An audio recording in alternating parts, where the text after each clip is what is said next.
LPG ભરેલું ભારતીય જહાજ જગવસંત હોર્મુઝ સ્ટ્રેટ પાર કરીને ભારતીય જળસીમામાં પ્રવેશ્યું. થોડીવારમાં અનલોડિંગ માટે પહોંચશે દ્વારકાના વાડીનાર પોર્ટ ખાતે. ભારતીય કૂટનીતિની ફરીથી જોવા મળી અસરકારકતા.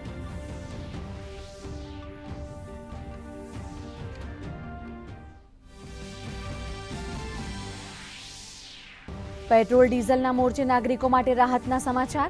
ભારત સરકારે પેટ્રોલ ડીઝલ પરની એક્સાઇઝ ડ્યુટીમાં 10 રૂપિયાનો કર્યો ઘટાડો.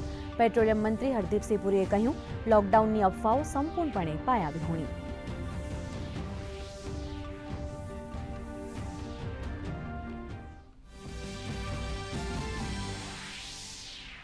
પશ્ચિમ એશિયા સંઘર્ષ વચ્ચે પ્રધાનમંત્રી નરેન્દ્ર મોદી કરશે રાજ્યના મુખ્યમંત્રીઓ સાથે વિડીયો કોન્ફરન્સથી વાતચીત.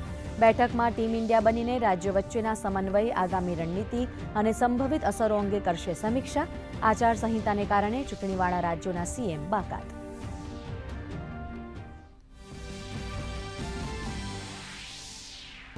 સંસદના બજેટ સત્રમાં મહત્વના વિધેયક સૂચિબદ્ધ.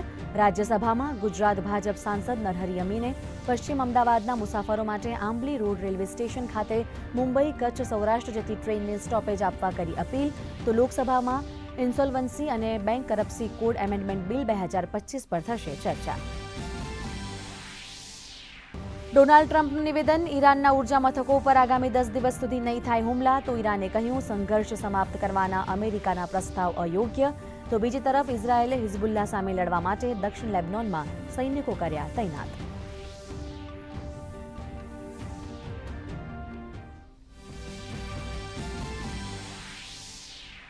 અઠવાડિયાના અંતિમ દિવસે શેરબજાર રેડ ઝોનમાં. આઈટી શેરો સિવાય તમામ ક્ષેત્રોમાં વેચવાલી. રૂપિયો ડોલરની સરખામણીએ સૌથી નીચા સ્તરે. સોના ચાંદી બજારમાં તેજી. ચાંદી 5,000 રૂપિયાના વધારા સાથે 2,22,000ને પાર.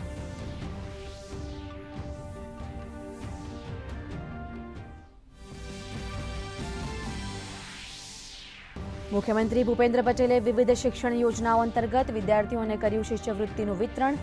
કહ્યું, સ્ટાર્ટઅપ રેન્કિંગમાં ગુજરાત પ્રથમ નંબરે.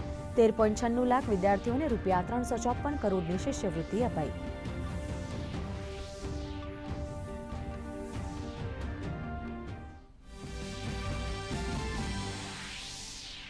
અયોધ્યા નગરીમાં પ્રભુ શ્રીરામનો અદ્ભુત અને દિવ્ય જન્મોત્સવ.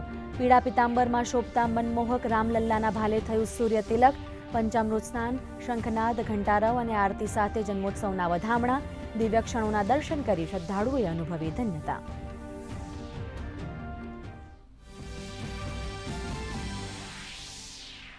અને રાજ્યમાં ફરી માવઠાનું સંકટ. વેસ્ટર્ન ડિસ્ટર્બન્સને પગલે 29 અને 30મી માર્ચે કમોસમી વરસાદનું યલો એલર્ટ.